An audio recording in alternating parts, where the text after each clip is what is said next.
Now, I work with a lot of small business owners, and one of the biggest questions I hear them ask, and not of me, is how can we get more sales? We need more in the pipeline. We need to get better average sales.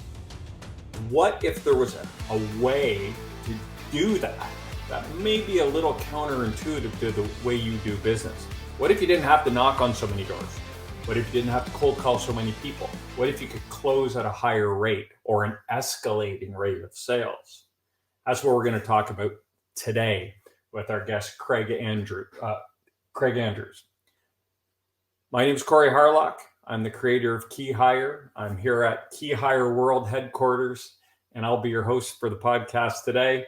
Some quick notes. If you have any questions for us as we go through this, please drop them in the comments. We'd love to hear what you have to say, and we'll try to answer those for you. If you like what you're hearing, like, share, follow, do what you got to do. Let us know that you enjoy the content. We're always happy to have you along.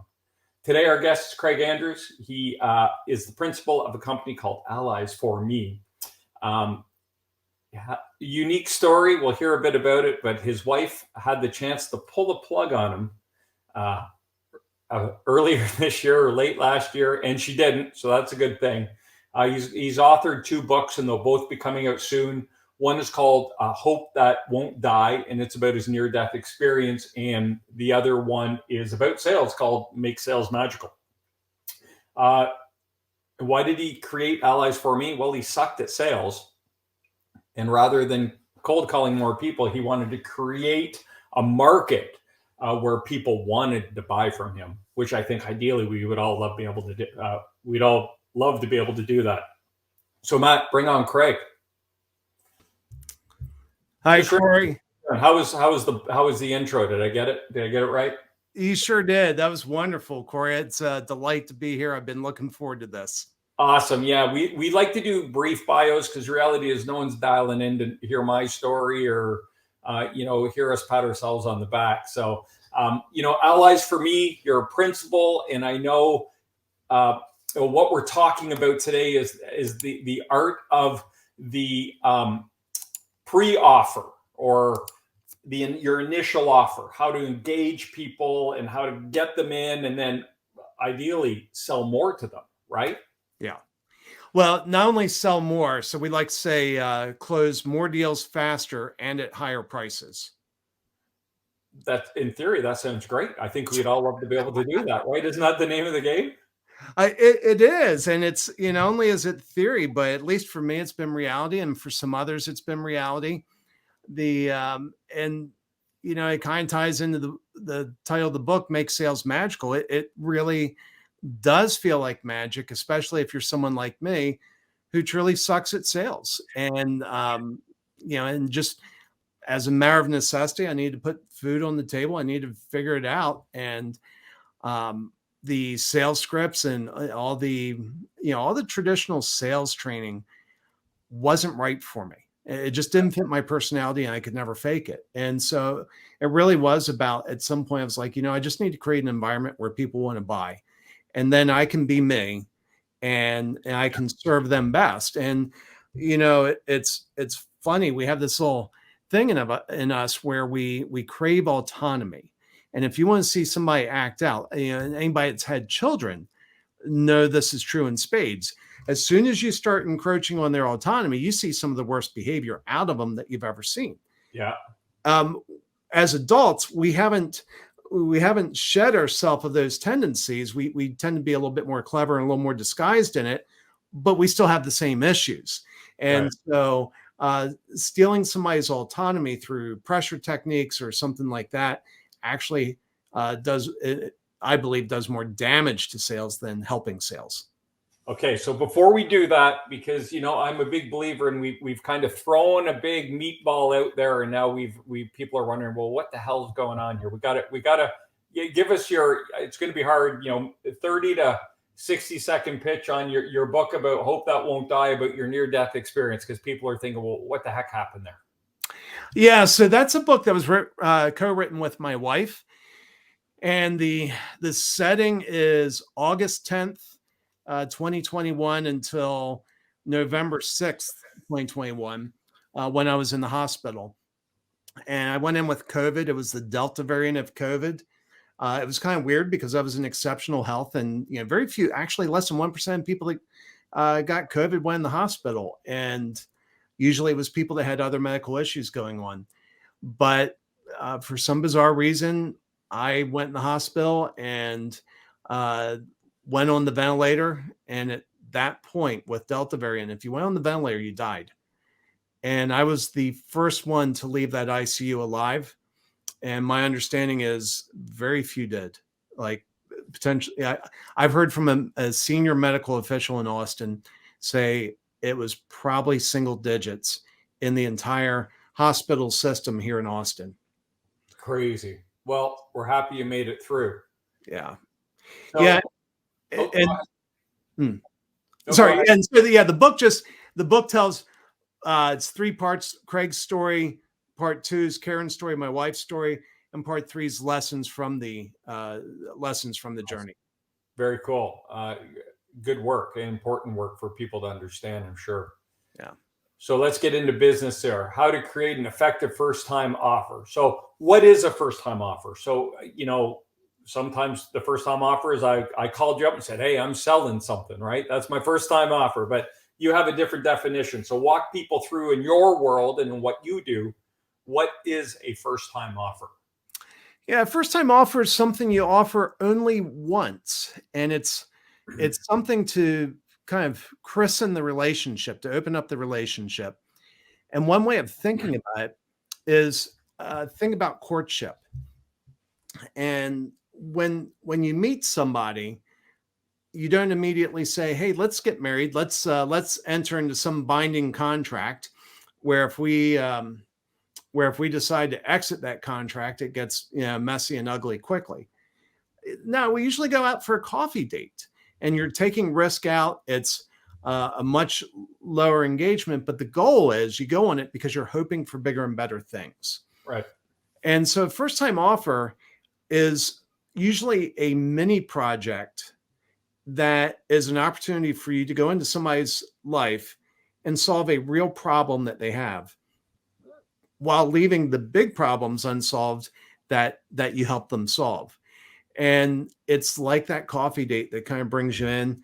It's priced, when I say it's priced aggressively, that doesn't give proper parameters. It is stupidly cheap.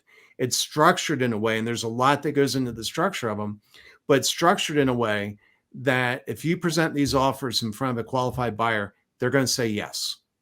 Okay. And when they say no, one of the things I've learned is,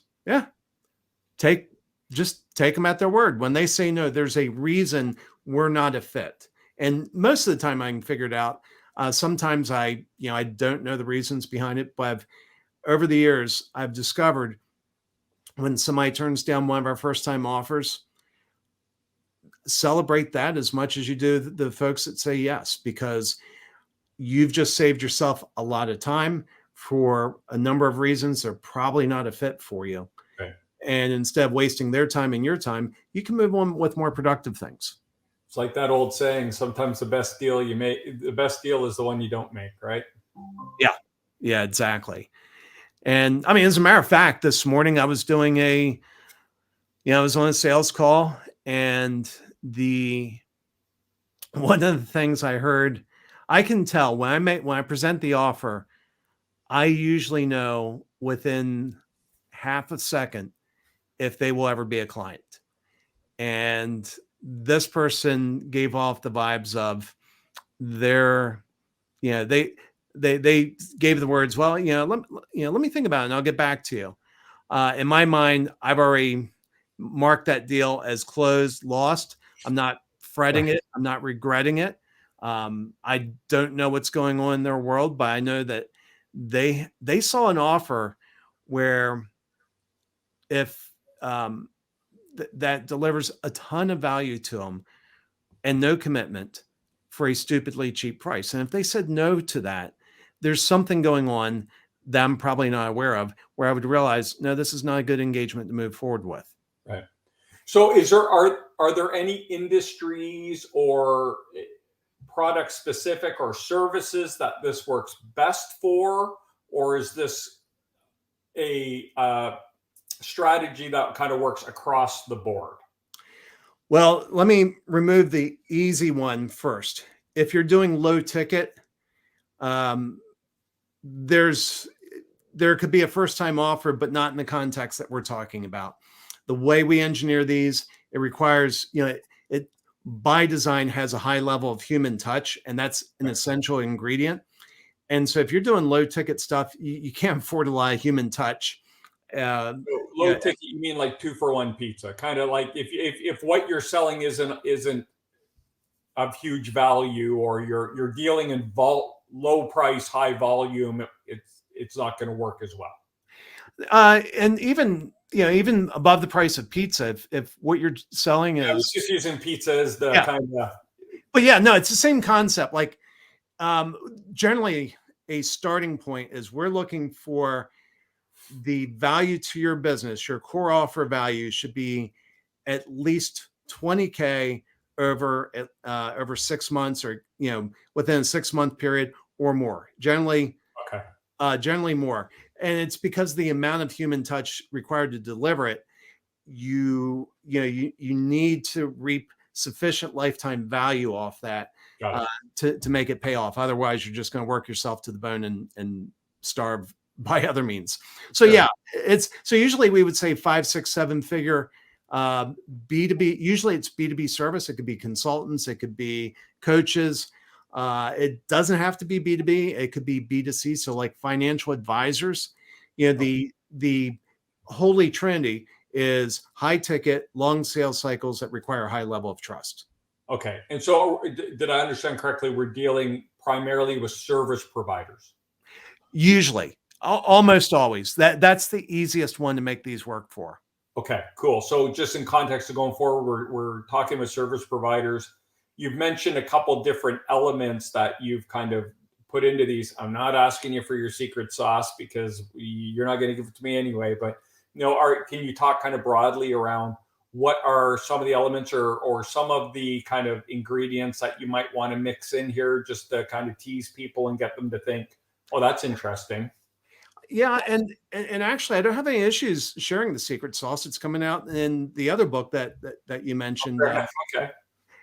What I found is we give people the instructions, and then they step in all the pitfalls that we tell them to avoid. Right. I've watched it over and over again. So there's we get paid for expertise, and we can execute these well. So here are the elements. If we kind of go through them. Think of it as two sets of ingredients in making a cake. One makes the cake, the other makes the icing for the cake. So the first set of ingredients is it has to be a impulse purchase. That means the coins in the cushion, the couch, the money in the wallet, or the B2B equivalent of that. And some parameters, just to give some folks some numbers to wrap that around. If it's B2C, it's almost always less than $100. If it's B2B, it's almost always less than $500. Okay. And the reason for that, $499.99. Yeah, we usually do $497, but yeah. But the reason for that is if you're dealing with a business, anybody with any decision-making authority will be able to spend $500 without having to ask permission. Right. If they spend that $500, nobody's going to hunt them down to see how it was spent. They'll never be held accountable for it. If you're dealing with a business owner, you don't want them doing mental calculations on, is this a good value? It should be such a glaring good value that it would be, it's obvious and doesn't take any calculation. So that's the first thing, impulse purchase. Second thing is it has to deliver disproportionate value to price. And so our goal, if we're charging $497 for something, we're trying to deliver $5,000 of value in what we're delivering. And so that's what drives the high ticket, right? That's why we're saying you want to have your core offer, 5 figures or higher, because if you're delivering $5,000 of value on the front end for what you're not being paid well for, right, you need to be able to recoup sufficient amount of value on the back end where you are paid well. So disproportionate value to price, it has to solve a problem. Now, this is really key. This is really important. People will say, well, we do an audit. And my issue with that is, you know what? An audit just highlights the problems that are there. It tells you you got a bunch of problems. Right. Other people say, hey, we do assessments. And I say, assessment's just a nice word for an audit. Sure. Yeah. Okay.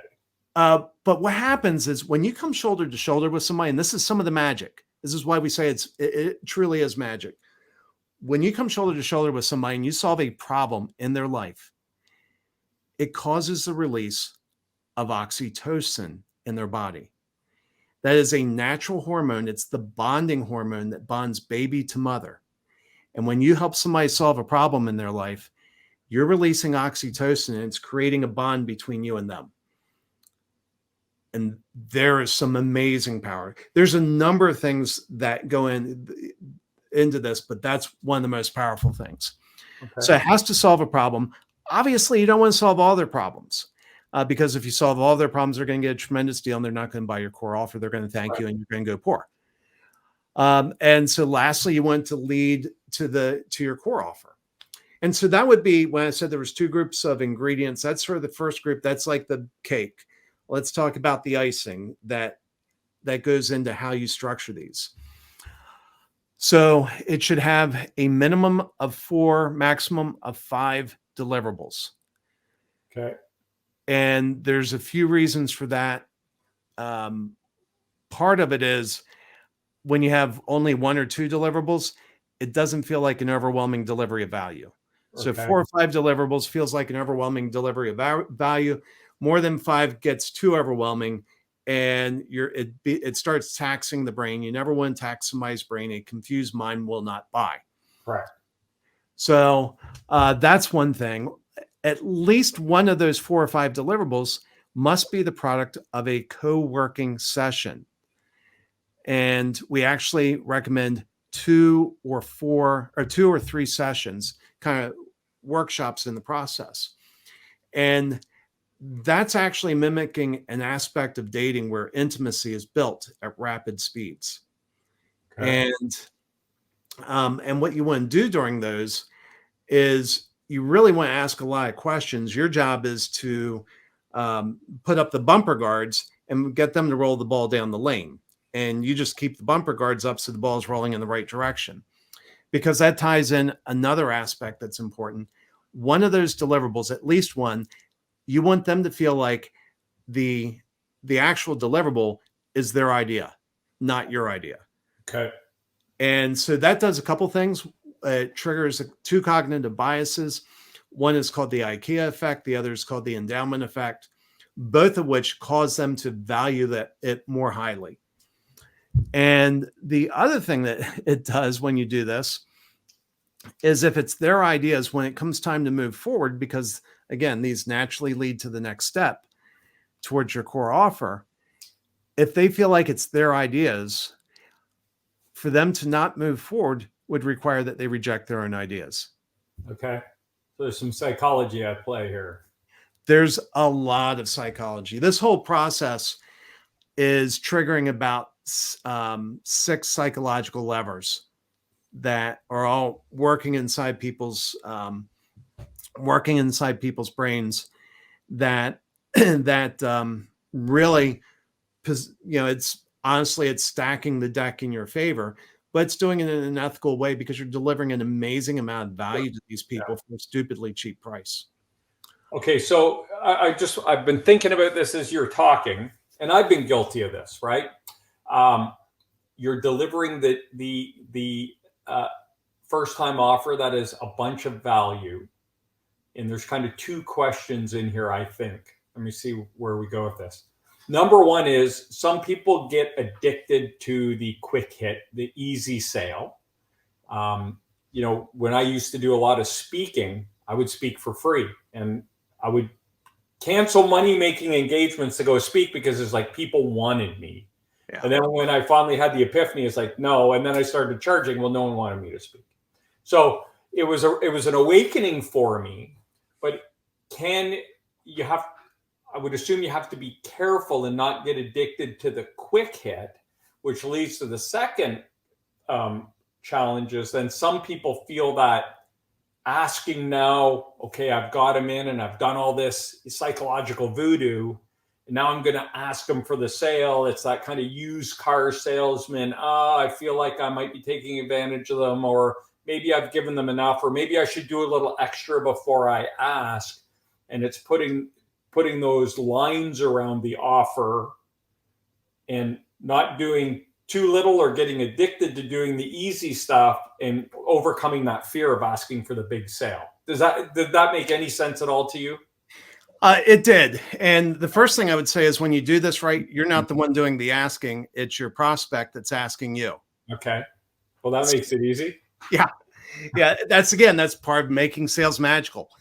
And the reason they're asking is because you helped them solve a problem and you delivered a ton of value for a stupidly cheap price. By the way, I never said free. And that's really key. You got to charge for these. Please don't do these. Please don't do work for free. Well, because free doesn't get you over that hurdle of them being comfortable paying you for what you're doing, right? It's now you're going from free to big ticket and there's no little bridge in there. Yeah. That's absolutely true. There's another factor. It's Dr. Robert Cialdini called it consistency, which was one of 6 categories of influence in his book Influence. And that is, once somebody acts like a customer once, the probability that they'll act like a customer again goes up significantly. Okay. So the concept there is make them a customer as quickly and cheaply as possible. And for them that maintain consistent behavior, they would continue as a customer. Interesting. So that's one of the reasons. The other reason is people's behavior changes when they pay money, and you have their attention, you have their commitment, you get a better engaged prospect when they've actually paid you.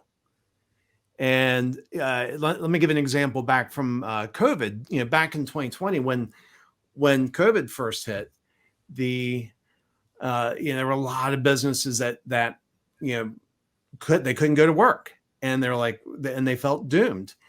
And I started seeing this, and it just broke my heart. It absolutely broke my heart. And so I offered something. I called it the $25 30-minute COVID breakthrough strategy, or something like that.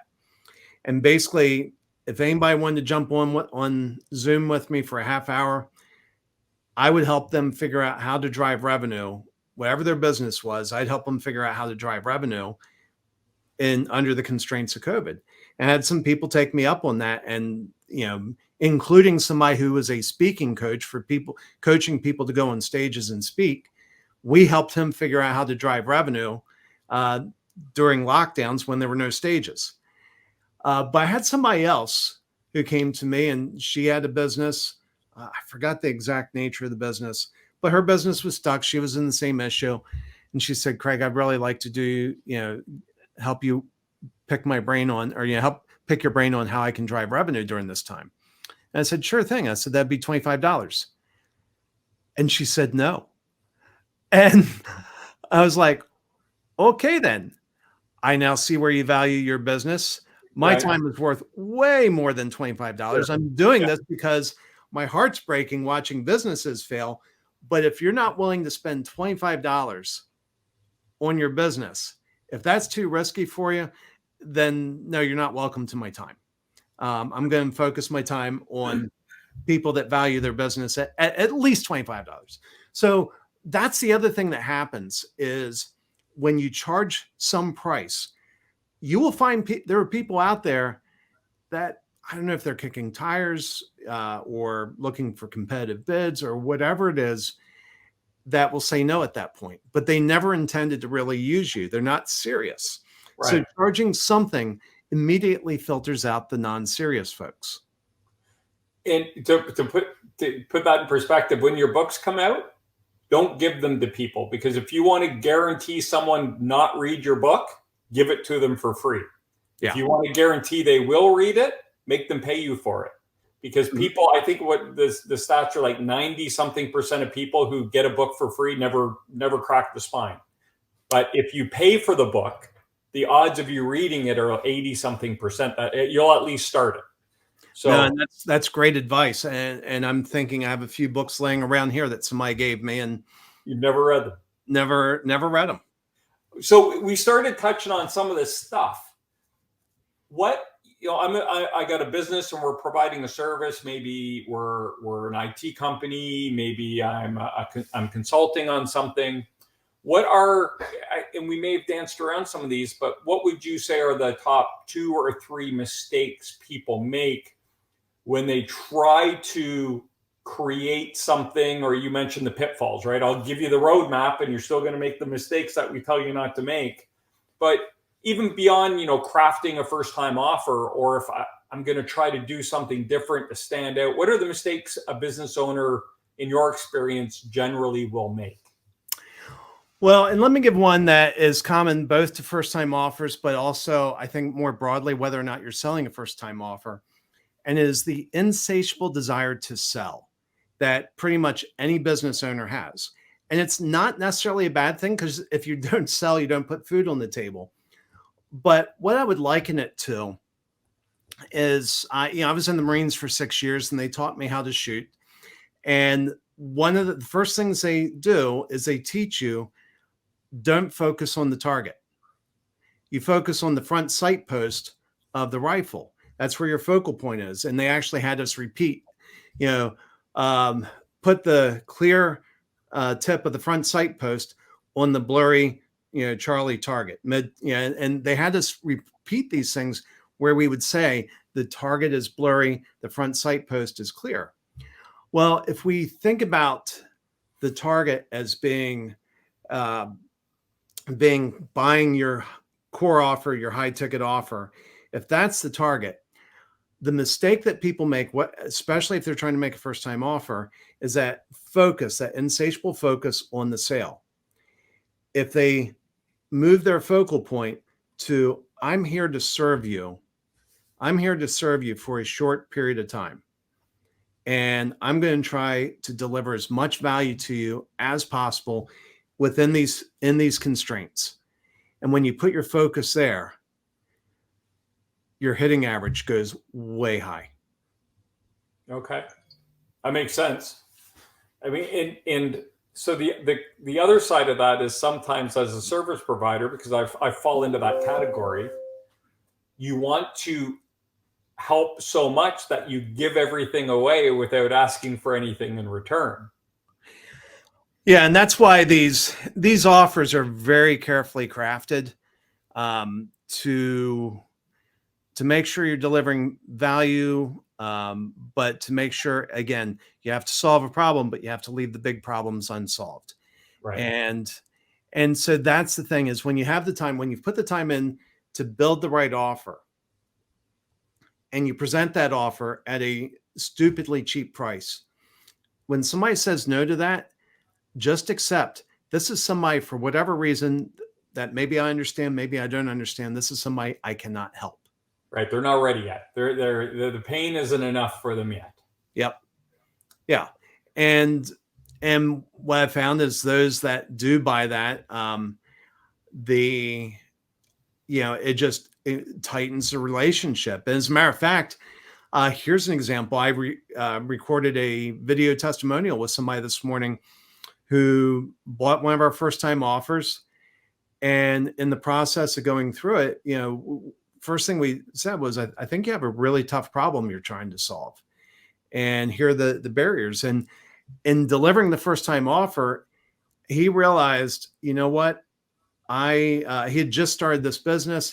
And he realized, no, this is the wrong model. And he actually sold his business and had it absorbed into a larger business that was able to address some of the problems that we highlighted in that. And so I feel good about that exchange, because he had spent a lot of money with other marketing folks who had never told him this.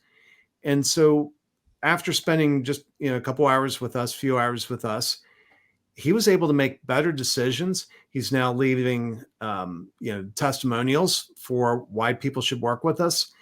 And if he ever runs into, as he runs into people that we can help, he has the confidence to say, you need to go talk to Craig, pay him $500. You're going to get a ton of value. You're not even obligated at the end of that. Yeah, cool. So we've talked about what it is. We've talked about the mistakes people make when they try to do it. So other than calling you, if I wanted to start thinking about an effective first-time offer, what are some of the things I need to think about, or how do I start understanding what that key point of entry pain point is that I can solve for someone to start putting together this first-time offer? Well, and you said something really key there. And this is, so the short answer, we have a guide and a course we're going to give your audience that helps them avoid a lot of the mistakes that I made in figuring this out. But you said, what's the key pain? Getting the pains wrong is the unforgivable sin of first-time offers. Okay, good. I'm glad I brought it up because that's a big one. All right. Yeah. You have to go in and you have to balance. That would be the first thing, is you have to figure out the pains that your customer is feeling, not the pains that they have, but they don't know they have. And so many business owners fall into this mistake. They're like, my customers need this. And I'm like, do they realize that? No, but we got to fix this. I'm like, you're going to go hungry trying to solve a pain they don't feel. Right. And it doesn't mean that the pain's not there. It's not real, but if they're not aware of it, or they're using a different language for it, right? I think sometimes as consultants, we get stuck on our vocabulary that we've created, and we try to use it with someone, and it doesn't land with them. It doesn't resonate with them. And they could be feeling a pain that is directly related to what you're trying to fix for them, but they don't understand or don't see that connection themselves. Does that make sense? Yes. Yeah, absolutely. And my first-time offer failed miserably because I was trying to fix a pain that my customer didn't realize they had. Is it a case of sometimes we just try to get too cute, too clever with it? That happens. That happens a lot, but in the context of pains, I run into this every single week. Somebody's telling me about some pain their customer has, and inevitably I'll ask them. I was like, have you ever heard your customer express that pain? They're like, no, but they have it. I know they have it. Right. And so it's not trying to be. I think it's part of the curse of expertise, because you're good at what you do. The problems that are keeping your customers from achieving what they're trying to achieve in life. And out of a good heart, you want to solve that for them. But before you can solve that for them, they need to realize that that's an issue for them. And there's only so much persuasion you can do in the sales conversation. So something else we talk about that's an advantage of first-time offers, somebody won't buy from you if they have a broken belief system. And all of our customers have a broken belief system to some degree. And so when their broken belief system changes to a correct belief system, then they're in a position to buy from you because they understand how you're going to remove those issues in their life. Well, some of that belief system you can change in the sales conversation, but some of it you can't. It's too embedded, it's too entrenched, it's too hard. And what we found is we can change those elements during the delivery of the first-time offer, because we have a little bit more of their time, we have a little bit more of their attention. They've paid us money. And so we now have a relationship where, as the consultant, we're actually consulting with them. And a lot of our consulting looks like us asking them questions. And when we ask the questions, all of a sudden they start saying, well, I didn't think about that. And it's the powerful use of questions that takes them on a journey of discovery to the point where they realize, oh my goodness, I have this problem here and I never even realized it. And what I was thinking as you were talking is sometimes, as like you said, when we're consultants and we're experts in our area and we've dealt with lots of people, we can see the problem before our potential client or client can, and we make the mistake of forgetting the steps and just jumping right to the problem. And we haven't brought them along with us through those stages to get them to go, oh, okay, now I know what you're talking about. We just say it because it might make sense to us and we see it clearly, but there are several steps or experiences away from going, oh, now I know what you're talking about. And I'll share a really great example with you. So I have a client who's come back to me, and I haven't worked with him in a couple years, but he's one of my favorites. Love to work. I did and will and do love working with him. But this is a decades old company, and we put kind of one of the first truly professional operators in this company. And we put together this plan for him and how we wanted everything to end up for him. And just saying to him in the conversation, I said, since we put, person A in your company, has it redefined what a good employee looks like for you? And he went, absolutely. But he didn't know what good looked like until we got him good, Right. So we had to take him through the process to get him there. And here we are 3 years later, and he's like, now I know the level and the professionalism that I need for my business to push me forward. Yeah. Yeah. So anyway, a long way of my self-indulgence and my story to kind of take you back to your point. But yeah, we got to remember the journey of our clients sometimes, and not just kind of rush to the pain point, because they might go, yeah, it's not my pain. Well, it gives a false sense of efficiency. So when you see the problem, your brain says, oh, I'm going to point this out. We're going to fix it. We're going to fix it quickly, and we're going to move on. The paradox is when you take the slow route and you get them to the point where they realize it on their own. It's stronger. It's more powerful. And you fix it faster. Yeah. And someone once told me, a friend of mine, Keith, he once said, when you tell them what their problem is and they're not ready or to hear it or understand it yet, they think you don't understand their problem. Yeah. And so you kind of start losing that trust. Like, man, I don't know if this guy gets what I'm trying to do here. When we do, but we've just moved too quickly or haven't brought them along on the journey that they need to be on. Yeah. Very cool. Man, this has been great. I think it's super valuable. I've learned a ton as a service provider, and I'm thankful you're still with us. And I'm thankful that, I know your time is even more valuable than it used to be. So I'm grateful that you chose to spend some time with us today. So you got lots of stuff that you got things happening, and I know people are going to want to get in touch with you. So tell us, start with your contact info first, and then Matt will flash up the free gift stuff. Yeah. So the website is allies4me.com. It's spelled ALLIES, the number 4 ME.com. And on there we have, a get started page, and you can contact me there. If you Google Craig Andrews, I think I'm the number 1 search result. My LinkedIn page is number 1 search result. But I also have I have a gift for your audience, and it's 2 things. One is we have a guide for making first-time offers, so you can avoid some of the mistakes that I made, and I made many mistakes, and occasionally still do. But that guide will help you avoid a lot of the mistakes that I made. We also have 23 days access to a course.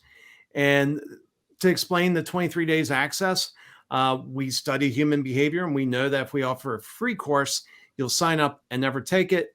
It will not change your life. Our goal is to change lives. And so when we put a 23-day limit on it, we actually see it in the analytics. People run in, they sign up, and they consume the content, which makes us happy, because we believe high ticket sales are broken, and we're on a mission to change that. So they can get that free gift, 2 free gifts, if they go to allies4me.com/key hire. Key hire, one word, no dash, right? One word, all lowercase. Beautiful. Well, that's awesome. Thank you. That's super generous of you. We definitely appreciate it. Again, thanks so much for your time. we're all about giving business owners a peek behind the curtain, access to experts and information they might not otherwise have access to. And this conversation has been great. I think it's very thought-provoking for them, even if they're starting to understand even their own sales journey about, hey, maybe we're moving too quickly. Maybe there is something here we can do better, or do a first-time offer that can warm us up to people and start building that trust and bridge that gap. So again, we're a help first podcast. We want to make sure people are just getting usable information, things they can walk away with and change or implement into their business. So I really thank you for spending your time with us and sharing your wisdom with us. Thank you, Corey. It's been a delight. Awesome. Thanks so much, Craig. There he is, Craig Andrews. Allies, for me, some really I found it super useful and interesting information. I hope you did too. I'm a service provider, so I loved everything you had to say, and I'll definitely be chewing on it for a while. If you like the podcast, you like what you hear, give us a like, give us a follow, share it with other people. We're here to serve the small business community, and we want you to get the information you need. If you have any ideas for podcasts you'd like to see, ping me, let me know. We're here to help you. If you want to get in touch with me, there's a couple ways we can do that. We have our website. It's keyhire.solutions. Solutions is our domain. It's not a .com. Keyhire.solutions. You'll see everything on there. You can even sign up for a free consultation if you have some questions about your talent strategy or acquisition process, or you're feeling a little overwhelmed. You know you have some talent issues, but you just can't put your finger on it. Sign up. We're happy to have a conversation with you. No sales, no weirdness, just good conversation. And the goal is to give you info you can put into your business. You can check us out on YouTube. Hours and hours and hours of content. While you're there, make sure you subscribe to that channel to get everything you need. You can hit us up on our LinkedIn page. There it is. Follow us on LinkedIn. Yeah, just go to LinkedIn and type in Key Hire Solutions. We'll come up there, and we're always posting our content on that as well. Matt, did I miss anything? You can listen to our podcast on any of the major providers. And you can find that on the website as well, or just Google Key Hires Small Business Podcast, and all of the options will come up. So thanks again to Craig. Thank you, everyone, for tuning in. We sure appreciate you guys listening. We're top 200 on Apple, and our weekly listens are taking off. This thing is getting bigger than we ever thought it would. So I appreciate everyone tuning in and listening to all the episodes. We will talk to you guys in a few weeks. Until next time, stop grinding, start growing.